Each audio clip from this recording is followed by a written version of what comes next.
Hi guys, I think we are live now. Do let me know through the chat and comments whether you can see me and whether you can hear me clearly. I hope I am audible and visible to all of you. Just let me know if through the comments if I am audible and visible. Yeah, I think we are live now. Hi Rishi, hello all those guys who are joining us. Hi Ashutosh. Please do like the stream. It would help us a lot and it would motivate us a lot to hold more of these streams. This stream is basically to help students understand how to transition from CAT to ZAT. So you have been working hard towards CAT for so many months. How exactly should you look at that? What extra needs to be done? What more in like work needs to be done as such? And a lot of people are tired from CAT and just want to go with the same preparation for that. So I'll be explaining why that is a bad idea. What extra effort you need to put for that as such. Firstly, there has to be a mindset change and there have to be specific changes or specific efforts for that as such. So I'll be focusing on that as such. Good to see a lot of people are joining us. So please do like the stream. It would help us quite a bit.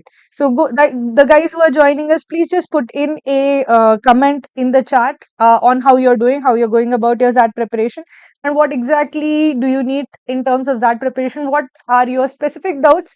It can be about any part of that, anything as such, about like the any section, DM, any section as such. So do let me know through the chat, live chat, what exactly are your doubts for that. I want this session to be as interactive as possible. I see a good number of people joining us. Please do actually like the stream. It would help us a lot in reaching more students. It would help us a lot in actually having more of these streams. So do let me just put a please like the stream, and in the chat just let me know how exactly what exactly you're doing for preparation. So okay, hi Sakshi, hi Roshni, decision making.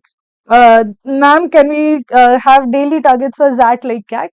For that, instead of having daily targets, I think more than that, I think it would be important that you actually work on previous year's papers and on the study room. So the time period for that is slightly shorter. So that's why we are focusing more on the course, because if you just look at the course also, there are quite a few things to cover. So daily target is ideal when you have a few months on your hand, then you can actually have daily practice, slow, short, long-term daily practice as such. Here you have 1 month, so maximizing for 1 month would make more sense for you to focus on the course and study room. Okay. Hi Akshay, what topics to focus more on in quant section? I'll be covering that. I'll be telling you exactly what to expect in the quant section. What LR topics need to be covered in that. So LR topics, I'll just let you know. It's not a LR. There'll be no LR as such. There'll be reasoning. So it's not the logical reasoning that you are used to in CAT. It is very different from that. So I'll just cover all of that. How many questions to attempt per section? So I'll just cover all of that. So good to see a lot of people are taking that very seriously. I'll be answering all of these questions. So the first thing that I have seen a lot of people, a lot of students say that they plan to go without any extra preparation for that. They have prepared for months for CAT and they plan to go with the same preparation for that. They're not going to do anything extra for that. Firstly, I want to address those who are planning to do that. That's a terrible idea. Specifically because that requires specific preparation. There are many things that are different in that with respect to CAT. So I'll first tell you exactly what the differences should be in terms of your preparation, what should be our attempt strategy in that, what is important in that, and then I'll tell you exactly what are the differences, what are the how many attempts should you make, what should be like your attempt for each section, etc. So first let us go to the part which is uh, the first part, okay, which is that versus CAT. So what is the important sectional cutoff? So in CAT, for a lot of people, this time the sectional cutoff which was of big importance was quant. A lot of people are not clearing the quant cutoff. But in general, whenever you used to give CAT, the section where a lot of people would struggle with sectional cutoff was DILR. Here in this year, it is an exception because quant was much more harder than earlier. So here, that was in general what happens where people fail to clear the DILR cutoff, they are able to clear the verbal cutoff and the quant cutoff. In that, what we see year after year is that People are able to clear the VALR cutoff. They are able to clear the quant and DI cutoff. They are not able to clear the DM cutoff. And this, even when DM cutoff sometimes is in single digits, they are not able to clear the DM cutoff. So the important sectional cutoff to clear is the DM cutoff. You will not score a lot of marks in DM. So lot of marks in DM can be anywhere from 5 marks to 15 marks. Okay. So sectional cutoff like 7 marks, 8 marks might be enough to clear a DM sectional cutoff, and like 15 marks might be on upper end. But where are you going to get the most amount of marks from? They'll be coming from the VA section and the quant section. DM section is important because a lot of people fail to clear the DM sectional cutoff. It is not the source of a lot of score, but it is the source of a lot of heartache. So you have to take DM section very, with a lot of importance you have to give to that section, because a lot of people fail to clear that cutoff as such. Now the attempt strategy, basically this should influence your attempt strategy.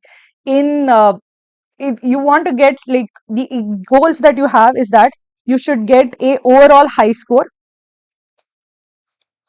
Sorry for uh, the the handwriting. You want an overall high score. You want to clear all sectional cutoffs. Okay, so these are the twin targets as such. And you also do not want to lose a lot of marks on negative marking. So the issue with that is that there's negative marking even for unattempted. If you leave more than 8 unattempted questions, you start losing zero point 0.1 marks for every additional unattempted question. So you can't leave a lot of unattempted questions also, which means that what should you be doing in such a case? Over here, what you should be thinking is that I have to get a lot of questions right in quant. I will get a lot of marks from there. Quant over here is easier than quant in CAT is. A lot of people think that okay, XAT quant is harder. It is not harder, especially if you consider the CAT quant that came this year. XAT quant will definitely be easier than that. You need not worry that XAT quant will be as difficult as CAT quant. It is generally one level lower than CAT quant. So you are going to get your bulk of your marks from XAT quant. Similarly, you are going to get a bulk of your marks from XAT VALR section. So you should be focused on clearing the DM cutoff, just so that you have enough attempt that you do not lose out on marks. You do not not clear the DM sectional cutoff. So here, focus on the two sections when it comes to getting marks. In DM section, you should just try to clear the cutoff. Okay, so I'll tell you exactly how you can try to attempt to maximize the cutoff potential of DM section, and how do you get enough marks from the other two sections. So the basic thing that you have to remember is that you should not leave anything from the quant and DI section. You should not leave anything from the verbal and LR section. There is negative marking for unattempted questions. That negative marking should not be from the VALR section or the quant and DI section. That you should attempt completely. If you decide to leave certain decision making sets which you are not making. If you don't make a head or tail of any question, then you can leave it. Even in VALR, if you are not able to understand anything, then you can leave it. And it sometimes happens in poem RCs. But ideally, what you should, if you strategically decide to leave something, you should try to leave it in decision making, especially in decision making sets where you have no clue. Okay, but in quant, I do not want you to leave anything, because you can definitely answer those questions. Okay, so let me try to answer a few of your questions till now. Okay, so first, one of the questions that you had was how many questions to attempt per section. So what I would say is that in VALR, try to attempt all questions. If you definitely do not know answer at all, then leave it. In quant and DA, also attempt almost all sets. In decision making, I want you to make a priority order of the sets that you're going to attempt. I'll tell you what sets you should try to attempt, and what sets you, if you do not know anything about it, you can decide not to answer that. But essentially, I don't want you to leave anything from the quant DI section as much as possible. So the way I split my time is that I give half an hour for decision making, I give around 40 to 45 minutes for verbal, and then I give the rest of the time, which is the majority of the time, like something like 100 minutes for quant. I give a lot of time for quant because I do not want to leave any question there. I make sure that I solve almost entire quant section, because I am going to get a lot of my marks from there. Decision making, I solve a set, I might get it right, I might get it completely wrong. There is a significant amount of subjectivity involved in decision making. So decision making is not the place where you should maximize your attempts. You should maximize your attempts in quant and VLR section. Decision making, you should attempt enough so that you actually clear the cutoff. That should be the idea. Ma'am, specifically giving ZAT quant similar to CAT, what type of questions? So they are not exactly the same as CAT quant. So I'll tell you exactly what is there. Like section wise, I'll tell you how much questions or what type of questions come. But remember, over in ZAT also, arithmetic is the most important, most common type of question. Algebra questions come. They are not as difficult as CAT quant, but they can be formula based. They can be like algebraic identities based. So you have to look at the algebraic identities also.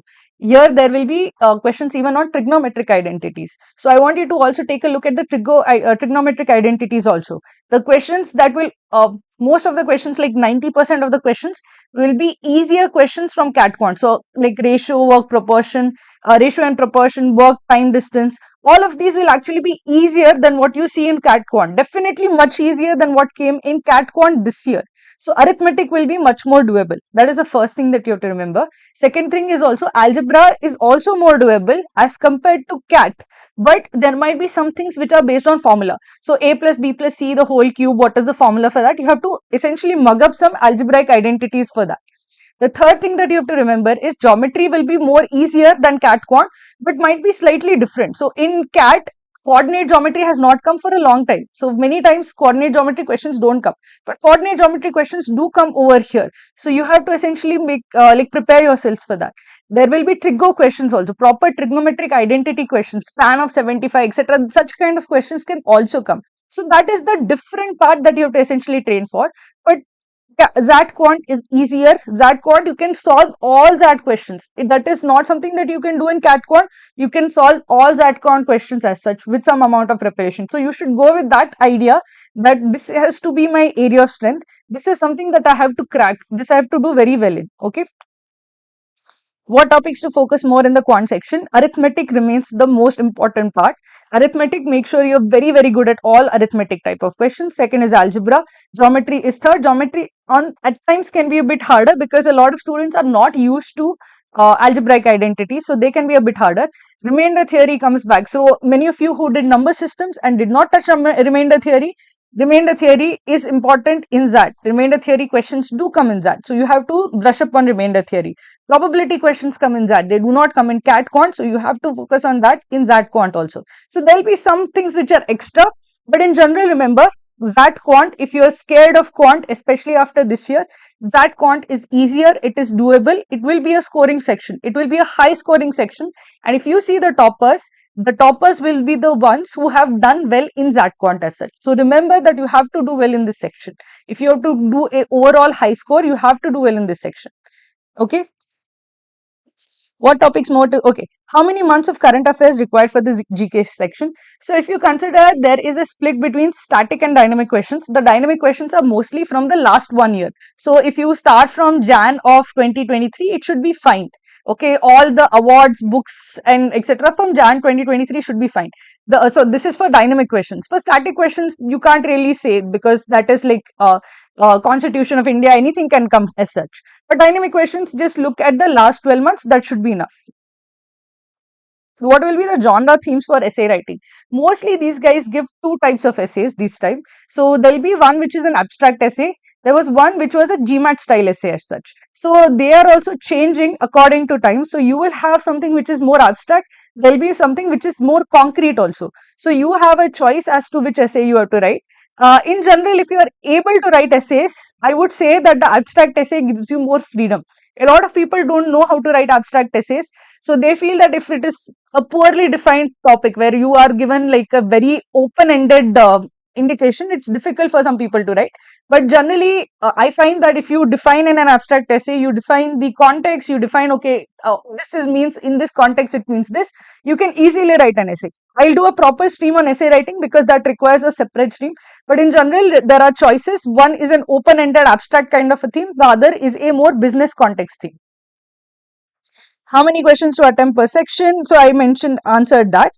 Okay, how to have a sure shot in that DM sectional cutoff? Last year I missed by one question. So I'll discuss the strategy for that. I'll discuss by the type of sets you should attempt and what type of sets might be a good idea to leave, but depending on your personal strengths or weaknesses. Okay.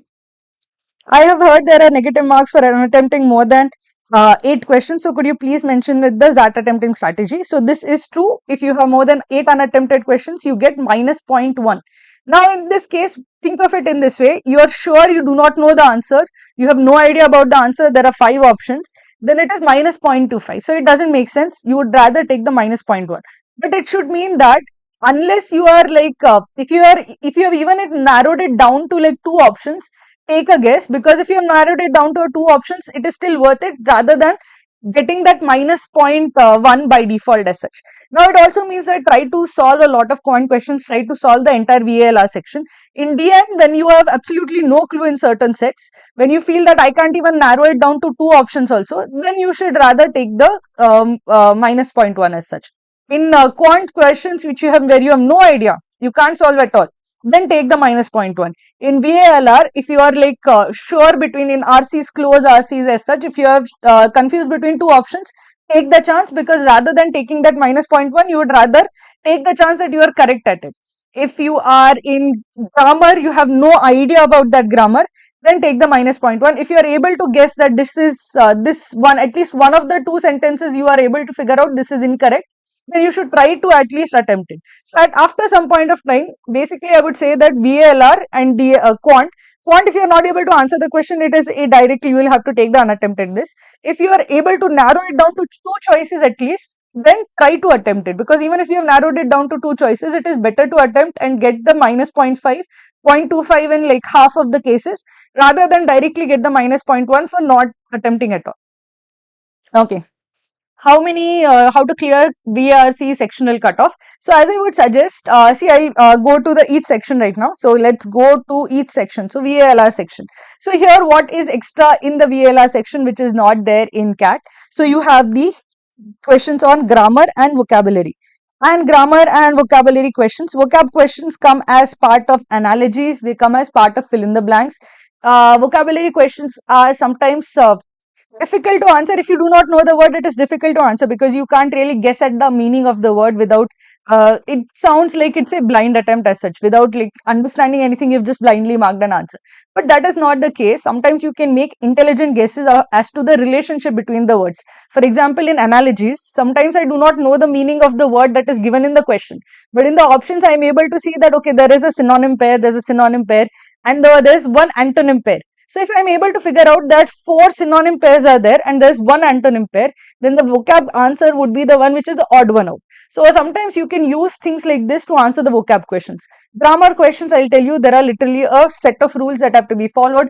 Parallelism errors, dangling modifiers, modifier errors, preposition errors, article errors, verb tense errors, subject verb agreement errors. These are a static list of grammar errors that they willfully introduced into the grammar sentences, the questions given, and you have to just like just go through the list of possible errors. The list of errors are there in your XAT course. We have covered every type of error. If you have actually prescribed for XAT's like Kraku's XAT course, you will be familiar with all of those.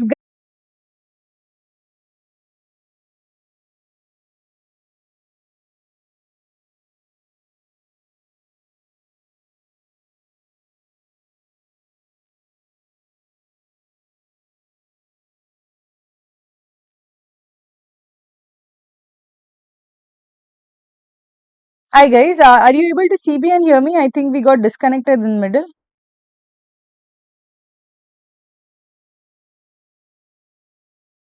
Hi guys, I think we are live now. Just let me know if you are able to see me and hear me. I think we got disconnected in the middle. Yeah.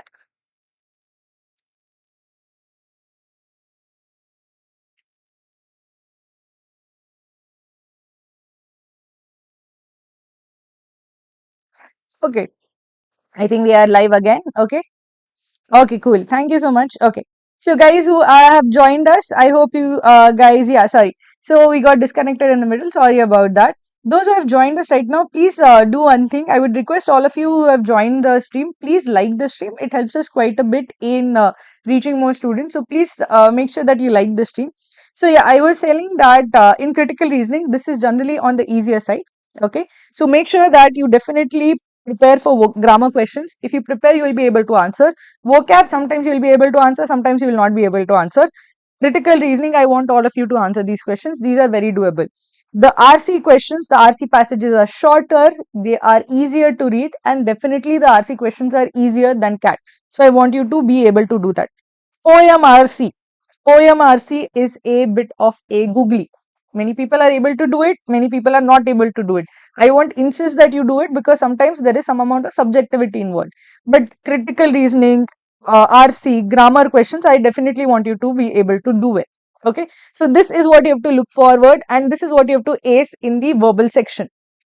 There'll be other questions, smaller questions on like analogies and vocabulary, fill in the blanks, etc.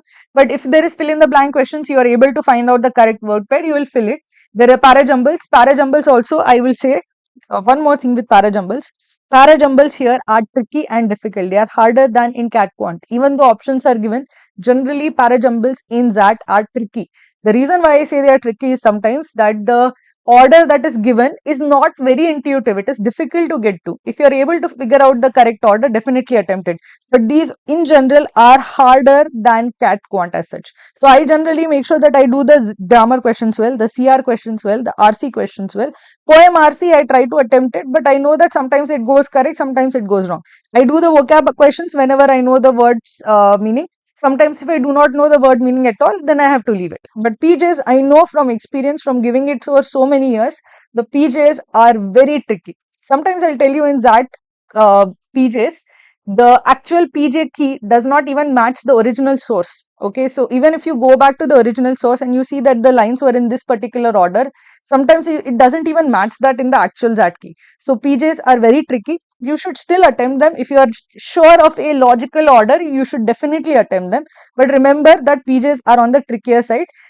These are definitely more sure shot as such. These are definitely more sure shot. I would put more emphasis on doing and attempting these as such, these questions. Okay. If you have any questions related to verbal particularly, just ask me again in the chat. I will answer them and then we'll move to the other two sections. Where to practice grammar questions? There are grammar questions in that our Kraku study room. We have a lot of grammar questions there. We have covered all the grammatical errors that are asked. See, basically, there is like a list of grammatical errors, and it's very difficult to even change that list a much. So I know, for example, that there are many examples that are given in the concept videos that actually came directly in the ZAT in the following year. So many people who actually took Kraku's ZAT course said that this was directly discussed in the concept video and then it came in the paper, so I was able to solve it. Because there's such a limited number of grammatical errors that you can actually introduce as such. So make sure that you do the ZAT course properly as such, do the grammar videos very, very well. And then you can practice the grammar questions from our study room as such. Okay. Sure, definitely a teaching background student should also be able to get into XLRI. Why should that? A teaching background would be a valuable asset rather than a hindrance. The person who is sitting next to you is also like who is taking your interview is a professor. So it's not something that is going to work against you at all.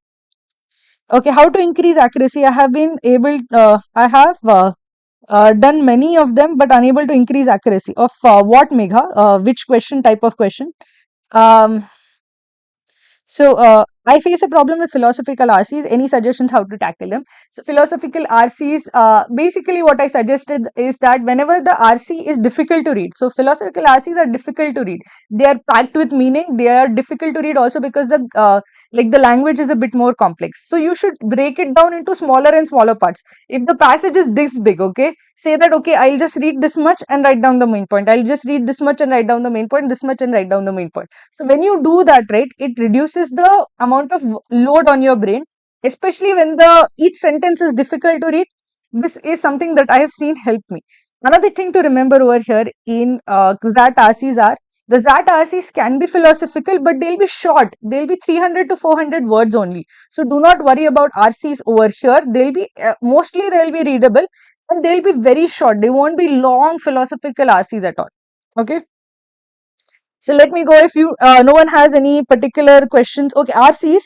So, attempt rate and accuracy in RCs. So, Megha, when it comes to accuracy in RCs, the only thing that I know works is active reading. So, active reading is basically you read a paragraph, you write down the main point, read a paragraph, write down the main point. It basically forces you to be very accurate while reading, that you do not actually let your mind wander, because if you know that I have to write down the main point immediately, you're far more focused, you're far more concentrated. So over here also, I always do this. I did this in this year's CAT attempt also. So make sure that you always write down the main point after reading. It is extremely effective in improving accuracy. So now mostly I think people were, I have covered everything of this particular section. So let's go on to the next section.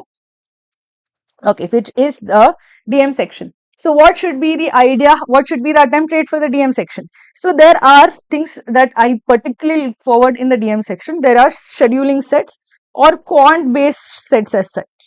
So basically, there is a this is kind of like scheduling in CAT-LR, where a production process is there. There'll be a operation system. So the N units are being produced here, Y units are being produced here. How many units will be like produced in the end? Or a chef is preparing, and this process takes 10 minutes. That process takes 12 minutes. I always answer those sets because those sets are like scoring sets. There is no subjectivity involved in it. You will definitely do well in that set.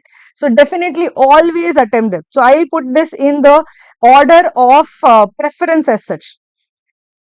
Always attempt the quant based or scheduling sets.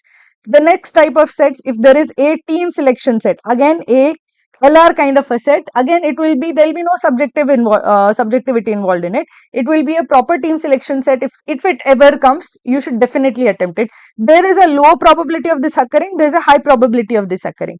Next type of set which I always attempt is HR policy set. HR and organization policy. So why do I always attempt HR and organization policy sets? Because there are a lot of rules related to HR and organization policy. There are rules related to discrimination. There are rules related to workplace harassment. What kind of procedures have to be done for workplace harassment? If somebody complains about workplace harassment, there are rules and procedures to be followed. So I have explained all of this in my videos. So whenever there are a set of code of rules as such, you always know the answer is going to be something that follows the rules. There are a set of procedures to be followed. You have to document any case of harassment. You have to document, you have to take a statement from both sides. You have to investigate it. You have to take statements from all the people involved. So whenever there's a code of rules to be followed, what happens? The subjectivity reduces, which means that you will be able to answer the sets much more correctly. The accuracy in these sets will be higher. Then you have the sets which are on operations. Operation sets, I generally feel I feel that I can answer the sets based on terms of profitability. What kind of a set or what kind of a plan of action, if I can compute what would be the profitability, I will be able to answer it much more accurately. If I am able to find answers which address the concerns that is there. So if the concern is of footfall, so then you can figure out which of the options will guarantee a certain level of footfall, etc. So operations based sets are also generally less subjective sets. Then there are sets on ethical problems. So ethical problems are basically when you have an ethical dilemma, you have to figure out which is the right thing to do. So again over here, there are certain options which are clearly wrong. They'll be clearly unethical. Bribe this official, intimidate them with like thugs. These are options which are clearly wrong, which means that there'll be a decision between one or two options as such. Two options you can be there'll be two options which you might be wondering between, but then also two options you would mean that you will be able to guess one of the two correctly. Still a fairly high accuracy set as such. Then you have questions which are basically on personal or behavioral issues, which are essentially, I feel, the most arbitrary and subjective in nature. Personal and behavioral issues basically mean that, okay, you have a student who comes up and requests you to give an extension, something like that, where you are, there is no set of rules to guide you, which has to do something with what the person says is the right thing to do in this situation. It's a very subjective call in many of these cases. Whenever you have a personal or a behavioral kind of a set, I generally feel that these are the least accurate sets because there is a lot of subjectivity involved. And when there is a lot of subjectivity involved, the accuracy nosedives because you and the paper setter can have different morals, can have different objectives, can have different values. So when their values can be different, there will be different answers. So what I always do, I always do this set. I always do these kind of sets. If I am able to do, I'll do these sets. If I'm not sure of the answer, I leave these sets because I feel that these are the most arbitrary sets at times. Whenever there is no clear guidance, ethical guidance, organizational policy guidance, HR guidance, operations guidance, when there is no clear guidance like this, there is a lot of subjectivity involved.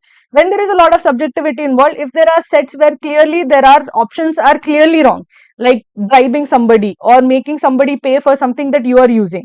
So whenever there are clear bad options or clear wrong options, then I can attempt it. But then there are multiple possibilities and it's a subjective call. These sets generally tend to be the sets which I feel have the lowest accuracy, and I also don't attempt, and I tell that if there is a lot of subjectivity in between what you think is the right thing to do in such a situation, that should be the last in your preference of attempt as such. Okay. So let me know if you have any DM related questions. I'll try to answer you now. Does DM have quant based DM as well? Yes, it does. It has, there'll be a scheduling set as such. This is what you have seen in the last two ZATs. So a set which is basically based on operations scheduling. This process takes n minutes. This process takes y minutes. This process has to be done after this process is complete. That kind of scheduling set is generally there, and that you have to get right. Okay. Okay. So for quant, what all topics to be covered, and do we have enough time for preparation? How to cover all the quant chapters in quant? Okay, I'll definitely come to that. Just let me finish on DM. I am just going to quant as such. Okay. Any questions on DM as such? I'll just answer that. Number of questions of each type, vocab, grammar, etc. That there is a proper the ZAT course. I have the ZAT overview video which is there on this channel. I have given the weightage of each topic in all three sections. You can take a look at that. Okay. So let's go to the quant section. So quant section, what is the this? So as such, what is the first things that you should definitely attempt in the quant section? Arithmetic. Arithmetic on the whole is easier than what you see in CAT. Then you have algebra. Algebra, I would say, is at par with CAT because there are algebraic identities also. So there it is at par with CAT. So arithmetic should be your first idea. Anything which is with time, speed, distance, time and work, ratio and proportion, mixtures, allegations, profit and loss, interest, compound interest, simple interest, definitely attempt all of those. They are on the easier side. They are definitely on the easier side. Arithmetic in ZAT is definitely on the easier side as compared to arithmetic in quant. You should not leave any question of that. Okay. Algebra is at par with CAT. Sometimes algebraic identities are involved. If you are not aware of a particular algebraic identity, you might get stuck. But if you are able to revise all of the algebraic identities, you know all the rules, quadratic equation questions also easier. So algebra questions also definitely will be on the easier side. Then then there are questions which are, there is a DI set. Okay, this will be a table based set. This is going to be calculation intensive. If you are somebody who is quick at calculation, this will be something that you should definitely attempt. But there is no calculator, so this would require some amount of manual calculation. But if you are struggling in quant, definitely do the set because the set will not be difficult to do. It will be just a bit time consuming as such. If you are very good at quant, I would say leave the set for the end. So based on the time that you have, you can do this quant set quickly. Sometimes the answers are also, the options are far apart, so you can use the options also to quickly figure out what is the correct answer. So if you are very good at quant, leave this for the last. If you are struggling in quant, do this first. Now you have data sufficiency. Data sufficiency questions are based on all the arithmetic, algebra, everything involved. They are on, I would say, because a lot of students do not know this well, they are some things that a lot of CAT students actually struggle with. Trigo questions are on the harder side. Trigo questions are harder and heights and distances questions are easier. So definitely do the heights and distances question. If the trigo question is something that you can do, if it looks like a trigonometric identity that you know, solve it, otherwise leave it. Then you have questions on coordinate geometry and geometry in general. I feel geometry is at par. Some parts are easier than CAT, but I feel in general it is at par with CAT. Number systems are slightly harder because remainder theory is there in ZAT, which is not there in CAT. So remainder theory you have to brush up. So make sure that you look at Fermat's theorem, Wilson's theorem, Chinese remainder theorem. All of these brush up again. Cyclicity of factors. You have to brush that up for that. It is important in that. I think 1 to 2 questions will come. So you have to make sure that you are able to answer. This number systems is going to be slightly harder. Okay. Then you have probability questions. Probability questions. If you are somebody who struggles with probability, then maybe leave it. But probability questions do come. 2 to 3 questions might come. Probability and permutations and combinations together, and I feel that these are generally easier questions, doable questions as such, not very difficult questions. None of these questions is going to be super difficult that it will take 3 to 4 minutes to solve. If you are able to know the identity, if you know the formula, this you can solve. Each question can be solved in under 2 minutes. That is the whole point. Okay, this is not difficult to solve or time consuming to solve. If you know the formula, every question will be under 2 minutes. So that quant in general is easier than cat quant. Okay, this is the first thing, that last important thing that I want you guys to know. That quant is easier, it is doable, you can solve all that questions. Okay, let me know any specific questions you have on this. Okay, will the videos of DM posted by Krakow be enough for prep? Yes, definitely. They are definitely enough to prepare for all the different types of sets that have come. Uh, just be careful of picking the right set. Okay, so as I mentioned, the sets follow the rules that are given in each set, and in certain sets, when the objectivity is low, subjectivity is high, maybe pick the maybe find another set where you feel that okay, I can solve this set, I can reason out to an answer, then that would be a better set to solve. Okay, so somebody was asking, okay, so as what topics to be covered, so I have mentioned all of that. um, Good evening. How should I manage my time in that? I get carried away while solving quant and then I get less time for other section. If that is the case, what I would suggest is first solve the VALR section, then do the DM section. And remember, in DM section, keep a hard time limit. So a lot of people spend too much time in DM. I feel people spend like 1 hour also in DM at times. It is not needed. So basically, after you read the DM section, read the question, you see the options, don't spend too much time. Okay, maybe it is B, maybe it is C, maybe it is B. Pick one answer, go ahead, because it is not going to change. This kind of prevarication between options, between like being confused between options, don't spend too much time there. Put a hard limit of 30 to 35 minutes for DM, because don't spend too much time there, spend more time in quant. So I always try to finish the verbal section in under 40 minutes and DM section in 30 minutes, maybe 35 minutes or so. Then I spend all of the remaining time in quant.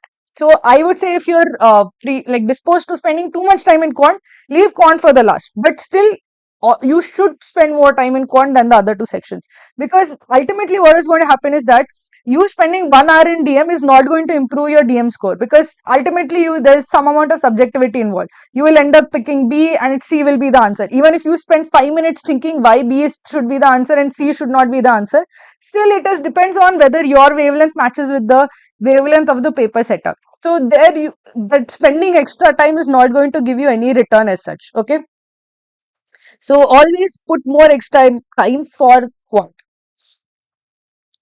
Okay, how do you improve VRC in the remaining days? One thing that I wanted to mention, so a lot of people asked us for vocabulary help, and we have put vocabulary cards on Kako.in. If you go to that crash course, there's a we have put the vocabulary flashcards, which are the 180 flashcards, which are important for that.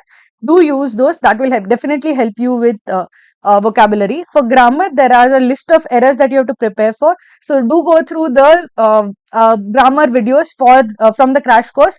If you have subscribed to the crash course, fairly simple, plain and easy for you. If you have not subscribed for the crash course, at least look at the names of each of the grammar videos as such. That will help you let you know that what are the grammar errors that are generally introduced. See, what do they do? What do the paper setters do? They take a normal sentence, okay, and then they introduce the error. So basically, they will say that, okay, I agree to these conditions. So agree has to always have the preposition to. So then they will remove to and they'll put agree of this condition. So there'll be like these common errors that they always introduce. So if you go through those, if you go through the ZAT crash course, you will know exactly, okay, preposition error they introduce, subject verb agreement error they introduce, verb tense error they introduce. So once you know, then go and see the rules related to that. If you're using the crash course, just follow the videos. That should be more than enough. There aren't that many different like concepts there in grammatical errors as such. If you do the videos carefully, you'll definitely identify the grammatical errors. Okay. Okay. Lakshya, don't worry, we will definitely get back to you. I'll make sure that the support guys email you back immediately. Okay. Is calculator allowed in here in the exam? No, it is not there, and it is definitely a factor that affects your performance, because there is calculation involved which you have to do manually, which means that it is going to be something which you have to work towards. If you solve a lot of questions, what happens? Your calculation speeds up. If you don't solve a lot of questions, you take too much time for calculations. So before that, I want you to solve a lot of quant questions, get used to doing mental calculation, get faster at doing calculation. Also look at, there's a video in Krakow, which is the CAT DI data approximation techniques.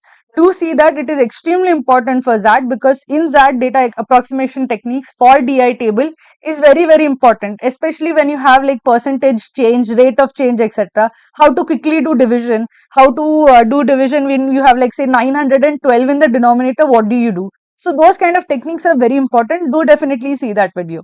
Okay. Okay. What should be the time split for the three sections? I'll tell you what I do. 40 minutes for verbal, 30 minutes for DM, and the remaining time for quant.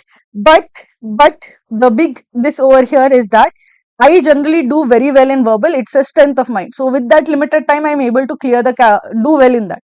I am fairly confident of my DM questions, so I do not spend too much time there. My quant is the slowest, so I spend a lot of time there. And if I do well in quant, I'll get a very high score. What I would suggest is, if you struggle in verbal, put some more time there. So you, for instead of 40 minutes, make it 50 minutes. Okay. If you struggle in DM, give yourself 10 extra minutes, but do not give yourself like half an hour more. Don't spend 1 hour in DM, because it will be pointless. Spend 40 minutes in DM, but don't spend more than that. It is definitely not something you should spend a lot of time on, because if you are like stuck on a question, is it B, is it C, after thinking for 10 minutes also, you'll not get any further with that particular thing. So read, think, whatever you think is the answer, give it like 1 minute's thought and then mark off the answer. Do not spend too much time thinking, because both seem like good. This doesn't make any difference. So keep a hard limit. Be very careful with DM section. Keep a hard time limit for DM section as such. Then spend all the rest of your time for ZAT one. Okay. So essay writing is to be done within. No, it is not to be done. There is a separate time limit for that. So you will end the first section of 175 minutes will end. Then you'll have a 5 minute break. Then your second part starts, which has GK and essay as part of it. So generally, what I do is I do off GK in 10 to 12 minutes, and then I use the remaining time, which is I think 12-13 minutes for essay writing as such. So that crash course start date, we'll just let you know. They have already started, so you can enroll to the ZAT 1 month crash course as such. Okay. So when did the live sessions commence? They commenced. We have completed 5 of the 15 live sessions, but they are also recorded, so you can definitely see them. 10 live sessions are remaining, so you can join for that. So with that, I will mention that I hope you guys are taking that seriously. I want to see all of you guys clear that as such, because that is a very good XLR is an excellent institute. I want you to guys to actually recover from CAT and take that with full effort as such. There is that requires just a little bit of extra effort, and if you put in the effort, you will get a very good seat in a good MBA college as such. So with that, I'll end today's stream. I hope you guys are for the next 1 month, you prepare for this exam with full seriousness and full sincerity. Okay. So thank you guys for joining us today, and thank you very much. I hope to see you in more of these sessions. I will have more of the sessions for that in the coming weeks. So I hope to see all of you guys again there, and I want you guys to start preparing for that in earnest. Thank you very much.